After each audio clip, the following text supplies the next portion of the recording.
Kentrosaurus. It is a genus of stegosaurid dinosaur from the late Jurassic in Lindi region of Tanzania. The ages, about 152 million years ago. Kentrosaurus generally measured around 4 to 4.5 meters or 13 to 15 feet in length as an adult, and weighed about 700 to 1,600 kilograms or 1,500 to 3,500 pounds. It walked on all fours with straight hindlimbs. It had a small, elongated head with a beak used to bite off plant material that would be digested in a large gut. It had a, probably double, row of small plates running down its neck and back. These plates gradually merged into spikes on the hip and tail. The longest spikes were on the tail end and were used to actively defend the animal. There also was a long spike on each shoulder. The thigh bones come in two different types, suggesting that one sex was larger and more stout than the other. The name Kentrosaurus was coined by Hennig and comes from the Greek kentron, meaning sharp point or prickle, and surongs meaning lizard. Hennig added the specific name Aethiopicus to denote the provenance from Africa. Kentrosaurus was a small stegosaur. It had the typical dinosaurian body bow plan, characterized by a small head, a long neck, short forelimbs and long hindlimbs, and a long, horizontal and muscular tail. Typical stegosaurid traits included the elongation and flatness of the head, the powerful build of the forelimbs, erect and pillar-like hindlimbs and an array of plates and spikes running along both sides of the top midline of the animal.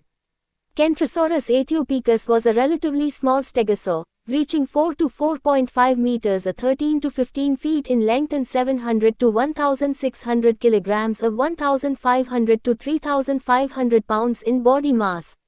The center of mass was not heavily modified by the osteoderms, bony structures in skin, in Kentrosaurus or Stegosaurus, which allowed the animals to stay mobile despite their armament. The hindlimbs' thigh muscles were very powerful, allowing Kentrosaurus to reach a tripod stance on its hindlegs and tail. Typically for a stegosaur, Kentrosaurus had extensive osteoderm, bony structures in the skin covering, including small plates, probably located on the neck and anterior trunk, and spikes of various shapes. The spikes of Kentrosaurus are very elongated, with one specimen having a bone core length of 731 mm. The plates have a thickened section in the middle, as if they were modified spines. The spikes and plates were likely covered by horn. Aside from a few exceptions, they were not found in close association with other skeletal remains. Thus, the exact position of most osteoderms is uncertain. A pair of closely spaced spikes was found articulated with a tail tip, and a number of spikes were found apparently regularly spaced in pairs along the path of an articulated tail. Like all ornithischians, Kentrosaurus was a herbivore. The fodder was barely chewed and swallowed in large chunks. One hypothesis on stegosaurid diet holds that they were low-level browser, eating foliage and low-growing fruit from various non-flowering plants. Kentrosaurus was capable of eating at heights of up to 1.7 meters or 5 feet 7 inches when on all fours. It may also have been possible for it to rear up on its hind legs to reach vegetation higher in trees. Because the tail had at least 40 caudal vertebrae, it was highly mobile. It could possibly swing at an arc of 180 degrees, covering the entire half circle behind it. Swing speeds at the tail end may have been as high as 50 km per hour. Continuous rapid swings would have allowed the spikes to slash open the skin of its attacker or to stab the soft tissues and break the ribs or facial bones.